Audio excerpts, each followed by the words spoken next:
के छ नेपालीमा के भन्छ नेपालीमा के भन्छ भन त यसो ल गेस गर त ल नेपालीमा के भन्छ यो सरी नेसनल होइन है यो दिस इज नन है नन मैले यहाँ नेसनल लेखाएर छु सरी है सरी दिस इज नन फेरि यसको फेरि अर्कै मिनिङ आउँछ कि ल भन त ल थाहा छ कसैले नन गभर्मेन्ट अर्गनाइजेसन एनजिओ भनेको थाहा छ यसले चाहिँ अब के भन्छ नेपालीमा भन्दाखेरि चाहिँ गैर सरकारी संस्था भन्छ के सरकारी संस्था होइन तर काम चाहिँ के गर्छ यसले सरकारले गर्ने जस्तै काम गरिदिन्छ कि है सरकारको अब हेल्पिङ ह्यान्ड भनौँ न त्यसरी चाहिँ यसले काम गर्छ यो चाहिँ अब के छ यो सरकारकै अन्डरमा रहेर होइन गभर्मेन्टको अन्डरमा रहेर यसले चाहिँ अब आफ्नो त्यो रुल्स एन्ड रेगुलेसन फलो गरेर त्यही अनुसार चाहिँ काम गर्छन् नेपालमा चाहिँ थुप्रै एनजिओहरू छन् है जस्तै अब सबभन्दा अब एकदम टपमा आउने चाहिँ के छ नेपाल रेड क्रस सोसाइटी त्यो त अब आइएनजिओ भयो मेन होइन त्यो चाहिँ आइएनजिओ भयो अब आइएनजिओ बाहिरको संस्था फेरि यहाँ नेपालमा त्यसले अपरेट गर्छ नि त्यसलाई हामी आइएनजिओ भनिन्छ होइन नेपालको टप मोस्ट एनजिओ के होला भन त ल त्यस्तो गैर सरकारी संस्था कुनै थाहा छ स्टुडेन्टहरूलाई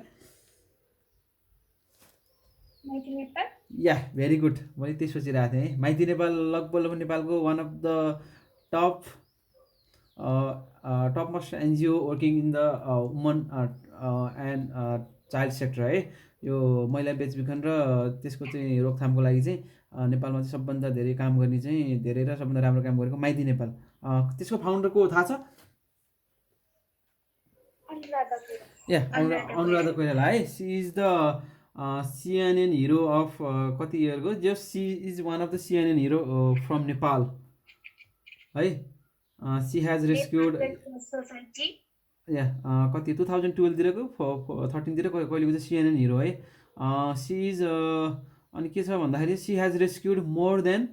थाउजन्ड्स कति छ 20,000 भन्दा बढी चाहिँ यो मेनली वुमेन है वुमेन र चाइल्ड ट्राफिकिङ भन्छ होइन तस्करी मानव बेचबिखन भन्छ कि इन्डियामा लगेर बेचिदिने फर लाइक अर्गन ट्राफिकिङ भन्छ जस्तै अब कसैलाई के मान्छे हुन्छ नि कसैलाई अर्गन चाहिरहेको हुन्छ होइन कसैलाई एकदम लो कस्ट एकदम सस्तो म्यान पावरहरू चाहिरहेको हुन्छ अनि इन्डियामा अब नेपालबाट के हुन्छ यो गाउँतिरको मान्छेहरूलाई खासै थाहा हुन्न कि अनि दे बिलिभ भेरी इजिली है एकदम सजिलो विश्वास गर्छन् अनि त्यसपछि चाहिँ के हुन्छ ठ्याप्प चाहिँ अनि फकाएर चाहिँ ठ्याक्क बोर्डर क्रस गराएर उहाँलाई बेचिदिन्छन् है बेचिदिएपछि अनि लाइक 50,000 1 लाख है त्यसैमा बेचिदिन्छन् बेचेपछि अब तिनीहरूको एकदम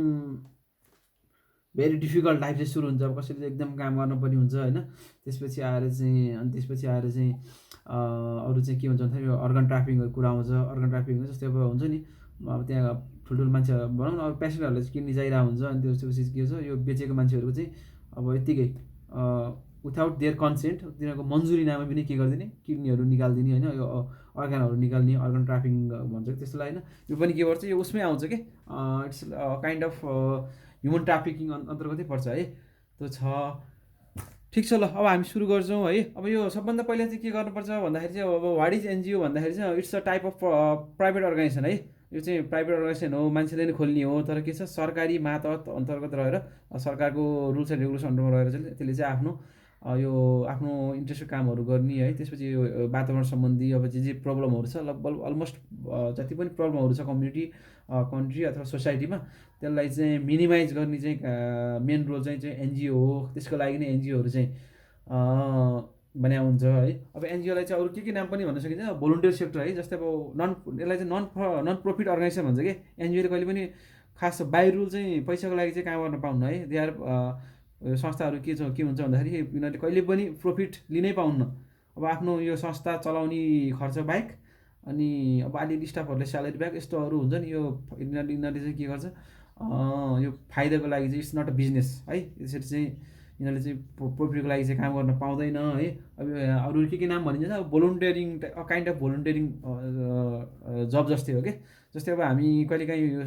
भोलिन्टियर काम गर्छौँ नि त्यो त हामीले स्यालेरीको लागि काम गरे हो नि त होइन इट्स लाइक हेल्पिङ ह्यान्ड भने जस्तै हो त्यस्तो छ अब यसमा चाहिँ के छ भन्दाखेरि चाहिँ अब नेपाल यो यसमा चाहिँ एनजिओमा के हुन्छ भन्दाखेरि यो कन्ट्रीको पार्टिकुलर कन्ट्रीको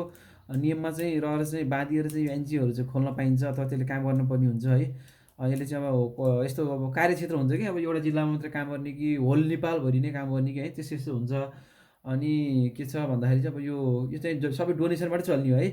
डोनेसन च्यारिटीबाट चल्ने हो अब के हुन्छ भन्दाखेरि तिमीले देखिरहेको होला बेला बेलामा त्यो यो फन्ड रेजिङ प्रोग्रामहरू होइन, च्यारिटी सोहरू जस्तो हुन्छ नि प्रोग्रामहरू, त्यो सबै के हुन्छ यो त्यसकै डोनेसन च्यारिटीको लागि हो क्या। जस्तै नेपालमा थुप्रै एनजिओहरू छ, जस्तै माइती नेपाल भनौँ न, अब अघि भन्यो नि इक्जाम्पल, माइती नेपाल चाहिँ अलमोस्ट उनीहरूको वर्षको बजेट भनेको करोडौँ उनीहरूले खर्च गरे हुन्छ क्या। खर्च उनीहरूको बाहिरबाट सहयोग आउँछ होइन, ओल्डबाट अब यो युएनहरूले सहयोग गर्छ, इभन नेपाल सरकारले नेपाली सहयोग गर्छ होइन। अब नेपालकै नि अब यो ब्याङ्कहरूदेखि ठुल्ठुलो जति पनि यो ठुल्ठुलो बिजनेस हाउसहरू कर्पोरेट हाउसहरू छ नि, यिनीहरूले पनि यस्तो यस्तो उसमा चाहिँ सहयोग गर्छ। अनि यो ठुल्ठुलो ब्याङ्कहरू जुन हुन्छ कर्पोरेट हाउसहरू भन्छ नि, ब्याङ्कहरूदेखि लिएर यो ठुल्ठुलो अब विनोद चौधरीको भयो होइन, ब्याङ्कहरू भयो, यिनीहरूले चाहिँ के छ, यिनीहरूको बाई रुल सिएसआर भन्छ क्या, कस्टमर सर्भिस रेस्पोन्सिबिलिटी भन्छ। यिनीहरूले चाहिँ यो हाम्रो यो उसमा चाहिँ यो सामाजिक क्षेत्रमा यिनीहरूले सर्टेन 5-10% आफ्नो टोटल इन्कमको 5-10% खर्च गर्नुपर्ने हुन्छ क्या। त्यही भएर यिनीहरूले के गर्छ, यिनीहरूले चाहिँ यो यसै कुराहरूमा डोनेसन दिन्छ होइन। जस्तै अब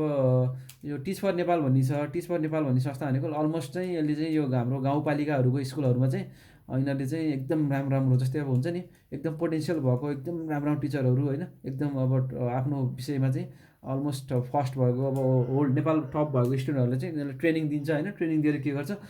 दे सेन्ड टु द गाउँपालिका गाउँको स्कुलहरूमा चाहिँ पठाउँछ है। This is a collaboration between government and the Teach For Nepal छ है। त्यसको उसमा त्यो गुगल अथवा फेसबुकबाट हेर्न सक्छौ। त्यस्तो छ। अब एनजिओ रजिस्टर टु एसडब्लुसी भन्छ है, एसडब्लुसी भनेको सोसियल वेलफेयर काउन्सिल भन्छ, समाज कल्याण परिषद भन्छ क्या। सानो सानो एनजिओ छ भने लोकल स्तरमा चाहिँ हुन्छ होइन, लोकल स्तरमा चाहिँ वडा यो वडाहरू त्यसपछि आएर चाहिँ जिल्लामा दर्ता भएर चाहिँ गर्छ। यसले चाहिँ अब कन्ट्री वाइज होल कन्ट्रीलाई नै हेर्ने हो भने यसलाई यो एसवाइसी भन्नेमा चाहिँ दर्ता हुनुपर्छ है। That is the concept. अब के छ भन्दाखेरि अब types of NGO based on working model level भनेको चाहिँ अब नेपालमा चाहिँ 3 थरी छ क्या। अब कम्युनिटी छ, त्यसपछि चाहिँ अघि मैले भने अब सानो सानो यो एकदम सानो अब भक्तपुरमा मात्रै काम गर्ने कि होइन, अब होल यो बागमती अञ्चलभरि काम गर्ने कि अब नेसनल वाइज काम गर्ने, त्यसको गरेर के हुन्छ, त्यसरी चाहिँ एनजिओलाई चाहिँ क्लासिफाई गरिएको छ है। त्यसपछि के छ भन्दाखेरि अब अलमोस्ट यो मैले अघि भनिसकेको छु, एनजिओले चाहिँ काम गर्ने भनेको एकदम भलनरेबल सेक्टर हो क्या, एकदम जहाँ एकदम प्रब्लमहरू धेरै छ होइन, त्यस्तोमा काम गर्छ। जस्तै भनौँ न अब एड्स एन्ड एबिज कन्ट्रोल भनेको छ। जस्तै अब यो एड्स लाग्ने मान्छेहरूले के गर्ने त है, उनीहरू अब तिनीहरूको इम्युनिटी एकदम लो हुन्छ, अब काम गर्न सक्दैन। अनि